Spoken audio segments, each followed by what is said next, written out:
do we have here today? A whole bunch of books of variety, different subject matter, most of them are my summer reading list books. You know, it's good.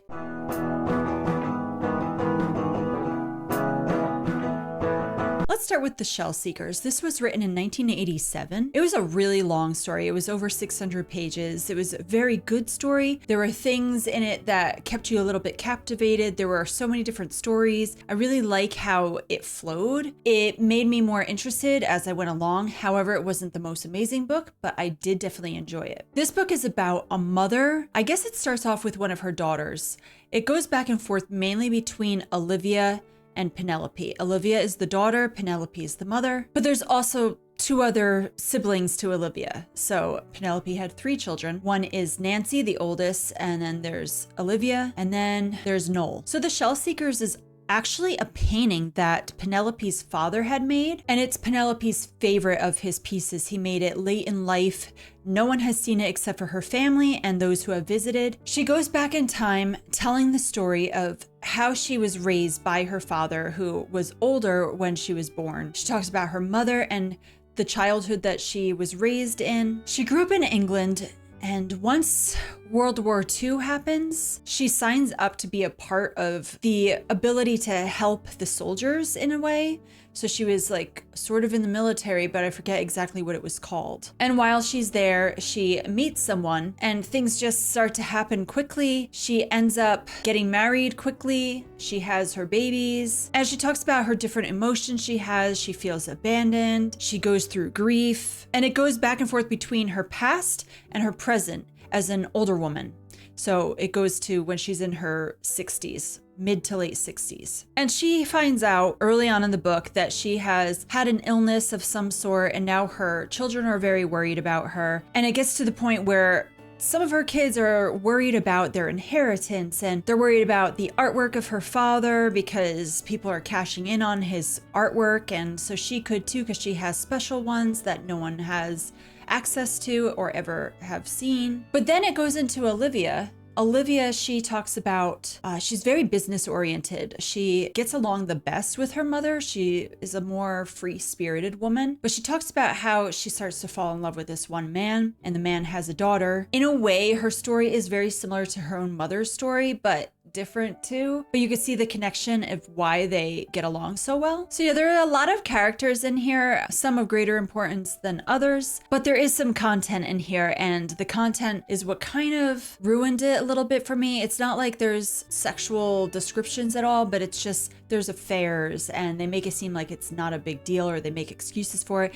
And I am very much opposed to affairs. I don't justify them. And so that's what my struggle is. This is definitely an adult fiction story. It's more about family. I definitely felt connected emotionally to some of these characters. And some of them were just very lovely. Like the one man, his daughter, very sweet girl. I gave this 3.5 stars when I rated it. The summer book. This was not only already chosen to be on my summer to read list, but it was also chosen for the book club that I'm a part of.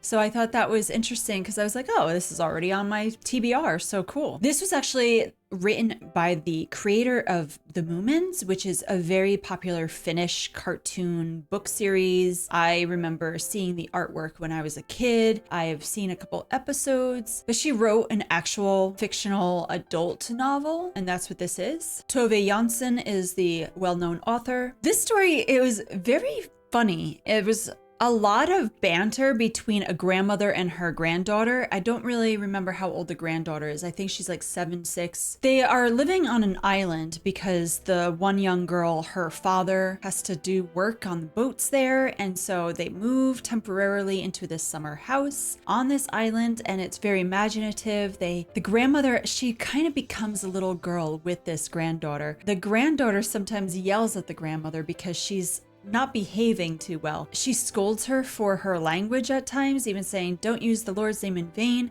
But at the same time, the grandmother does the same to her. There is language in this, just so you guys know. Not the best language. There was one thing that the grandmother said at one point. She said, quiet or I'll throw up on you. And I'm like, What? Who would say that to their grandchild?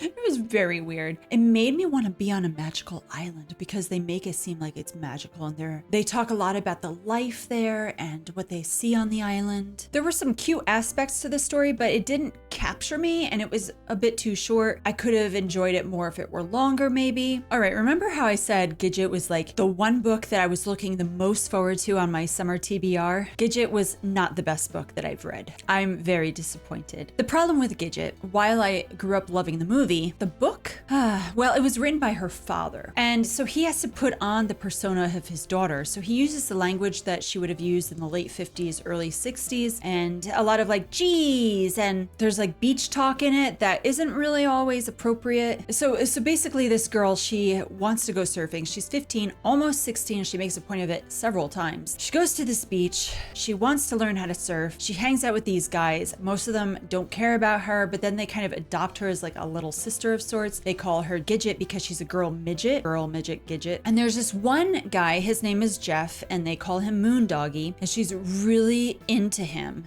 and wants his attention big time. But there's also this older man that they call the Kahuna, and he is very mature. He's probably in his 30s. He lives on the beach. He's like a severe beach bum. They all look up to him. And he's very kind to her. And her name is actually Franzi. While I'm reading this, a lot of it wasn't that great. It wasn't written as well as it should have been. I feel like it jumped around. I couldn't connect. There was one really beautiful scene though, which is not in the movie. There's a part where there's this fire, and just the way that she talks about how she feels during that time and how she's walking around, and she's a kid and she's drunk. So there's a lot of things in here that's not appropriate for a teenager to be a part of. When you have grown men around young girls, I just don't like the fact that her father kind of wrote this as if it was acceptable. This book was really short. It was only like 120 pages with like a few pictures. Plus the introduction, it was not edited well. It was the worst introduction I've ever read. It was like, it didn't even make sense the way the words were out of order. And I was like, what is going on here? And there is a sequel to this book. I will not be continuing it. I was so let down by this book, but I'm glad I read it. It's good to finally know the actual story. If it's actually the story because it's based off of things that she told her father, I feel like some of it might be fictional. Let's go to this book, The Marriage Pact. Now, I did that thing where I saw it at the library and I snatched it up in the news section. I was like, ooh, a new book and it's an Amish story? Okay, let's just read it right away. Not realizing this is the third book of a series, but I feel like the way it reads is a standalone. I don't know if there are characters from the first two books that are in here. It looks like all three are standalones, but they all have a similar type of story. So I will be reading the other two books now because of it very soon, because now I'm intrigued. This was a very good book. I loved this book. Very fun, very sweet. This is about two people that are pressured to be married, especially this young man here. He is the youngest of his many siblings. I think there are 12 of them and he's the youngest. And his mother and his siblings wanted to get married so badly. He doesn't mind being single at all. He's got his own business. He's having a nice time. And the young girl here, she's like 25 or something. And so that, he's like 30. She's looked at as, you're starting to become a little bit of an old maid. But she's been obsessed with this one guy she's been sort of seeing but not seeing. The guy kind of ignores her and her parents don't like him. They decide to send her to her cousin's house. Now her cousin is getting married, so they want her to help plan the wedding. And she's like, oh, okay. And they said, yeah, you'll be there a few weeks. She's like, why a few weeks? And she's all upset because she'll be away from the guy that she really cares for. And she was just ready to ask him if he'd be interested in her in a serious way. While this guy, he is the neighbor of her cousin. So when she visits her cousin's family, they're all out. And so she goes to the neighbor's house, knocks on the door. The doorknob keeps falling off and she just kind of goes inside, looks for him, saying hello, hello. He finds her and he's like, who are you? What are you doing here? And she explains who she is. They have a very nice friendship. Now this guy, he's very into butterflies. The butterflies like land on him. And And the two of them start to become very good friends, you know, because of the fact that his mother is like trying to set him up with all these different people. He kind of tells his mother that he's seeing her just to kind of get his mother off his back. And he tells her like, hey, I used you for my mom. And she's like, that's okay, because then it gets people off of her back. And he's like, well, maybe it will make the guy jealous, so it will be better off. It developed very well. There is an old man in this story too that is the employee of Perry. Perry is the neighbor guy that likes butterflies. Daisy is the girl. So then there's this older man. He works for him, just started, and he has some sort of injury. So now Daisy comes over almost every day to kind of care for him because he's a very nice man. They get along with him. Perry is doing his best to care for him. So they all three make some sort of bond together. It's very sweet. This was cute. So now I really look forward to the other two books. The Ministry of Ordinary Places. This is a Christian book about this woman that where she lived, she didn't really know her neighbors. And she says, you know, we're supposed to love our neighbors as ourselves. We're supposed to get to know our neighbors. So she started to just invite random strangers into her home, made them meals, would have them stay over if they needed. And she was just there for them, trying to get to know them, learn about them, even if she didn't really get along with their same mindset or anything. It was just good for her to connect to people. And so it was her way of trying to be like Jesus in that way. She also talks about how she adopted her children. She even adopted a 19-year-old who had history with the law. She talks about what that was like and how she had no fear, and that she really claims this man to be her son, and how now he's even older and that is her son. And it's just very beautiful to see what she talks about in terms of the relationship she has with her children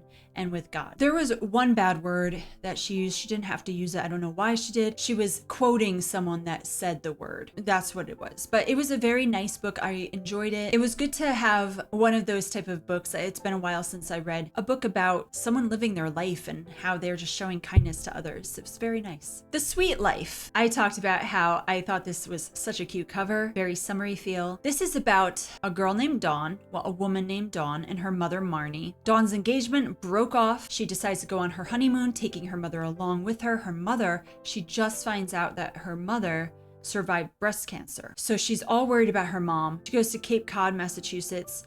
It was very special to their family.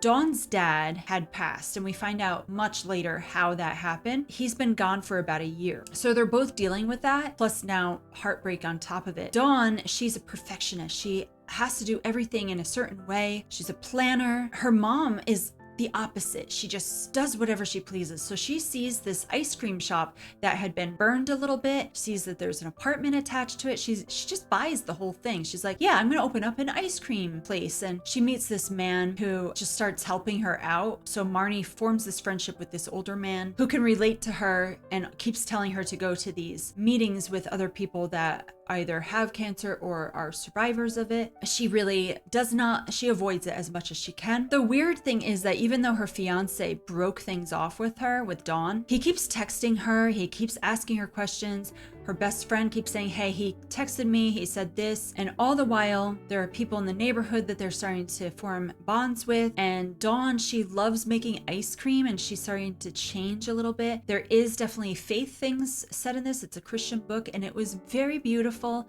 I had fun with this book. It was sweet. There were some repetitive pieces to it. Like there were some word sentences used that they use like again later. And I'm like, didn't I just read that? So yeah, I look forward to the next book and see what's going to happen as the story continues. The Waiting. Now I said this is the second book in the series. I read the first and the fourth book prior. So let's start with the second book. Jory. She's an Amish woman. She's been in love with Ben for a really, really long time. This is set in the 60s, around the time of the Vietnam War. And now if you know anything about the Amish people and Mennonites, they do not go into war. They are conscientious objectors. That means that they don't believe in killing someone because everyone is their neighbor and you're supposed to love your neighbor as yourself. They're all made in the image of God.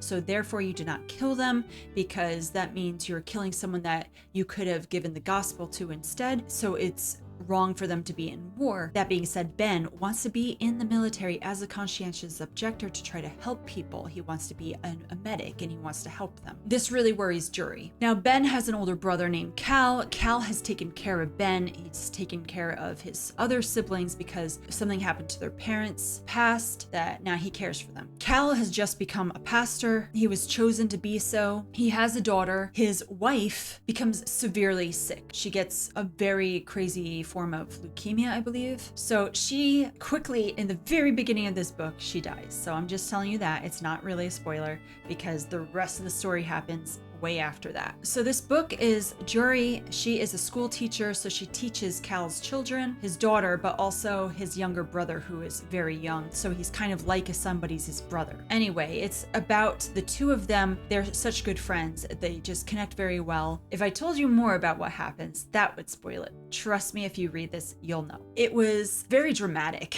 the whole story. The first book I remember was even more dramatic. This one, I don't think this was as good as the first book, but it was so good too. Like they both were really good. This book, I feel like it's a lot about how God can comfort us in different times that we're going through a pain, how we need to lean and trust in him for times that we're struggling. The Search, probably my least favorite of the series. Okay, so Lainey, she was born, now this is in the same district, same time period, so they mention Cal and Jury. Cal is in it a couple times. Even his daughter is mentioned, but she's older. Lainey, she was raised Amish when she was a young teen. Something tragic happened in her family that she had to be put through the foster care system, and so she jumped around through that, but she was still in Christian homes through that. Her car breaks down in the area where she grew up, and she starts to just say, let me check out this place, and she starts to want to be there and stay there, and her friends are trying to reach her. It's the 70s now, so she's like dressed like you would in the 70s, but then she starts to be drawn back into the Amish world. And then there's also Bess. She works now with Lainey. They form a really good friendship with each other. Bess has a father, and her father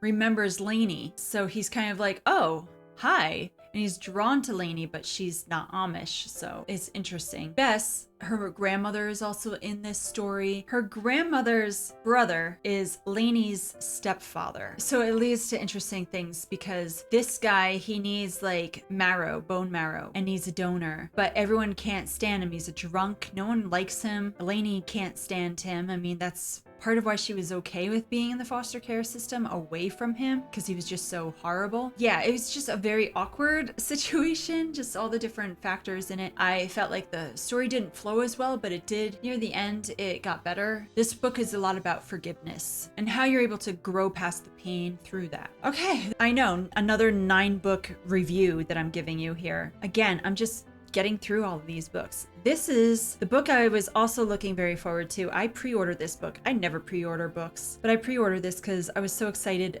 when I read the first book, which was the first book I read this year, or at least the first book I finished in the year. So this is the second book. This was set in Alsace, France. There is an American woman. She had moved, in the first book, she moved to France to do bike tours of the areas. She had known the language a little bit. She studied it before she moved there. She had a friend that died in the first book, and that's her whole reason for moving to France, because that was their dream, was to be these cyclists to give tours. So in this book, she goes to Alsace to give tours to English biking group called, is it the Silver Spinners? They're all in like their 50s, 60s, in that range, maybe older 40s going into the 60s. So she gets some of them electrical assist bikes, which she had. And she brings them all through Alsace, giving them tours, but they are not very good for helping her with things. A lot of times they listen to her. These people kind of go off on their own at times, and she struggles with them. But they're her elders, so she has a hard time keeping them in their place. And then on top of it, they discover a body and it's dead. And they're like, oh, there's a lot more to this person. And he has connections to some of the people in her bike tour. Oh boy, drama, drama, drama. What I did not like about this book is, so there is a love interest of Sadie, is the bike tour lady. Sadie has a love interest that was in the first book, and it was just starting to develop their relationship. And now Where in this book, and he doesn't even show up till like halfway through the book. Come on. And even when he's in it, there's not enough. You know, I wanted a little bit more of him and their connection. This is completely clean, by the way. Nothing bad in this book whatsoever. It's a great series. No bad words, no sex. It's really great. There are talks about situations and here and there. So it's definitely still like an adult fiction thriller, not even thriller, mystery, cozy mystery of trying to find out who killed this man that they found. How did he die? Who did it? And what's interesting is the way that this is written. So this just came out. The way this book was written is they make it so that you don't really know who did it, because you start to say, could be this person. Hey, but it could be that person. But then at one point, maybe 3/4 through the book, I was like, oh, I think I know who it is. Maybe it was halfway through. And I don't always pick the right person. And I don't think I did last book. And this time I was like, and I was right. And I was like, oh yeah. Oh yeah. When I saw things starting to develop near the end, I was like, oh, what's gonna happen? So it was good. I was not taken in as much as I was with the first book, because my great grandfather was born in Alsace on my dad's side.